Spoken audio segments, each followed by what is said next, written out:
조갑제 TV 시청자 여러분 안녕하십니까. 2023년 3월 3일 오후 4시 46분입니다. 지금 국민의힘 의원들 중에서 이 국가 정통성이라든지 이념 문제로 종북 좌익 세력과 가장 열심히 효율적으로 싸우는 분이 뭐 여러 명 되시겠지만 눈에 떠있는 한 사람을 꼽으라면은 태영호 의원입니다. 북한에서 고위 외교관을 지냈다가 한국으로 온 태영호 의원을 2020년 미래통합당이 강남구에 국회의원으로 공천한 거, 이거 참 잘한 겁니다. 그런데 요새 이분의 활약이 대단합니다. 더구나 우리가 놓치기 쉬운 것을 이 사람은 잡아내는 아주 특징이 있습니다. 북한 노동당 정권의 간부였으므로 보는 시각이 남다릅니다. 그래서 며칠 전에는 제주도 4.3 무장폭동은 김일성이가 지령을 해가지고 대한민국 건국을 방해하기 위해서 한 것이라는 이야기를 아주 논리적으로 함으로써 제주 4.3 사건의 성격을 아주 이상한 방향으로 왜곡하려던 세력에 아주 일침을 주었습니다. 거기에 대해서 반발하니까 국민의 힘이 앞으로 말 조심하라고 한 거는 좀 코미디에 속하고, 오늘 보니까 국민의힘 원내대책회의를 했는데 중요한 이야기를 또 했습니다. 어떻게 보면은 이 김일성의 정체에 대한 폭로입니다. 바른 요지를 제가 읽어드리겠습니다.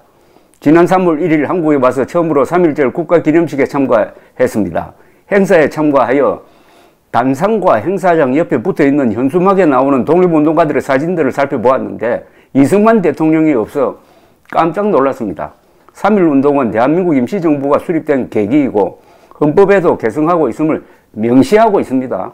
그리고 대한민국 임시정부의 초대 대통령이 이승만 박사입니다. 3.1절 기념식을 통해 상징적인 독립운동가들을 내세우고자 했다면 당연히 미국 윌슨 대통령에게 동양 소수민족의 민족 자결의 개념을 심어주고 파리 강화회의 독립청원운동 등을 벌인 이승만 대통령의 공도 인정해야 합니다. 북한은 우리 독립운동사에서 지난 3.1절 기념식 행사장에 모셔져 있던 안중근, 김구, 안창호, 유관순, 윤봉길, 김규식, 이봉창, 신채호, 민영환, 박은식, 이회영 선생들의 독립활동은 인정해 주면서도 오직 이승만 대통령의 활동만은 민족 4대론에 걸어 지워버리려 하고 있습니다. 그러므로 우리가 자유민주국가 대한민국을 건국하고 1950년 김일성 공산 세력의 침략에서 한국을 수호한 이승만 대통령의 공을 인정해야 우리 대한민국 건국의 정통성이 서게 되는 것입니다. 종북 주사파들이 김일성의 회고록, 세기와 더불어 등을 국내에 반입하여 우리 독립운동사에 김일성도 끼워 넣으려고 집요하게 시도하고 있는데, 김일성의 항일 독립운동에 대해 부언한다면은 김일성을 항일 독립운동가가 아니라 친일파로 보아야 합니다. 이게 폭탄적인 발언입니다. 김일성은 항일 독립운동가라기보다는 친일파다. 김일성은 스탈린이 1941년 4월 소련 일본 중립조약 체결 후 만주에서 항일 무장운동을 중지하고 소련으로 들어오라는 지시를 하달하자 부하들을 다 데리고 하바롭스크로 들어가 소련군에 편입되어 가지고 8.15 독립 전까지 일본군에 총 한 방 쏘지 않았습니다. 그러므로 김일성의 이 기간 행적을 일본이 태평양에서 미국과의 전쟁에 힘을 집중할 수 있게 도와준 친일 행적으로 보아야 하며, 북한 정권 수립의 기둥이었던 김일성 만주 빨치산 일당이야말로 8.15 독립 후 죄를 물어 청산됐어야 할 친일파들입니다. 어떻습니까? 통쾌하지 않습니까? 이게 그런데 억지입니까? 맞잖아요. 항일 독립 운동을 한 게 아니고 항일 운동한 거는 인정합니다. 만주에서. 그러나 소련이 이상한 행동을 합니다. 소련이 이 사회주의 운동가들을 배신을 합니다. 처음에는 1939년에 히틀러와 불가침 조약을 맺어버립니다. 히틀러와 그렇게 싸우던 세계의 사회주의 운동가들을 완전히 배신합니다. 그럼으로써 히틀러가 폴란드로 침략에 들어가고 프랑스를 치고 하는 것을 사실상 소련이 도와주었습니다. 소련이. 그런데 소련이 또 41년 초에는 일본과 불가침 조약을 맺어버립니다. 일본과. 그러니까 일본과 일종의 우호국 비슷하게 됩니다. 이러니까 스탈린의 명령을 받은 김일성이가 항일 운동을 포기하고 러시아 영토 내로 들어가서 하바롭스크에 죽치고 앉아가지고 그 뒤에 4년 동안 일본군과 총 한 방 안 쐈다는 겁니다. 왜냐? 그때 소련은 일본의 일종의 우호국이었거든요. 그러는 사이에 일본군은 태평양 전쟁에서 마음 놓고 미군 등 연합국과 싸울 수 있게 된 겁니다. 그만큼 도와준 거죠. 그걸 지적한 겁니다. 그래 놓고 김일성이가 무슨 북한도 이 약점을 알고는 김일성이가 그때 저기 러시아 영내에 있었지 않고 백두산 밀령에 있었다고 역사를 완전히 조작을 합니다. 그래서 김정일이가 백두산 밀령에서 태어났다고 또 조작을 합니다. 역사 조작의 출발점이 바로 거기에 되는 겁니다. 약점이 바로 김일성이가 4년 동안 놀고 먹었다.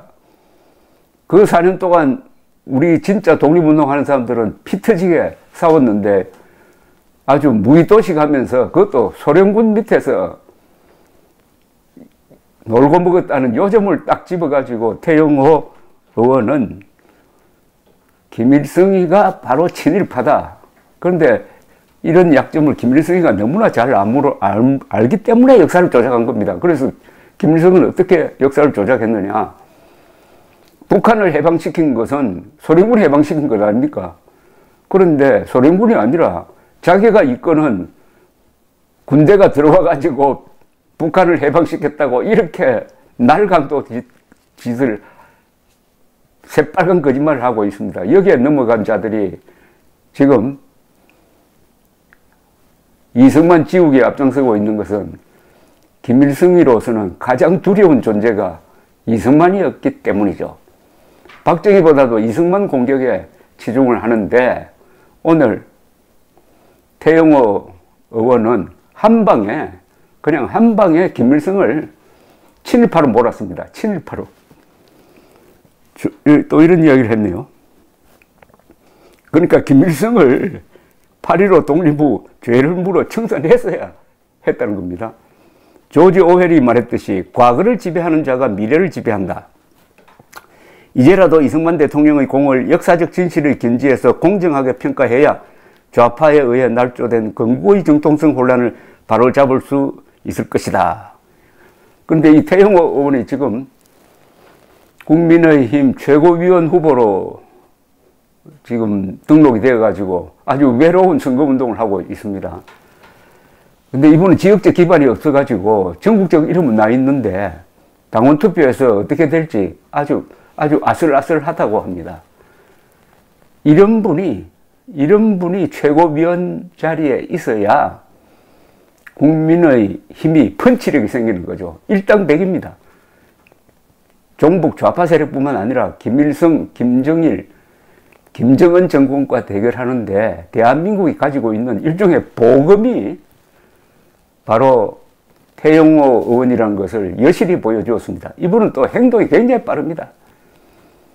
그리고 말 하나하나가 그냥 비수같이 꽂히는 그런 분입니다. 감사합니다.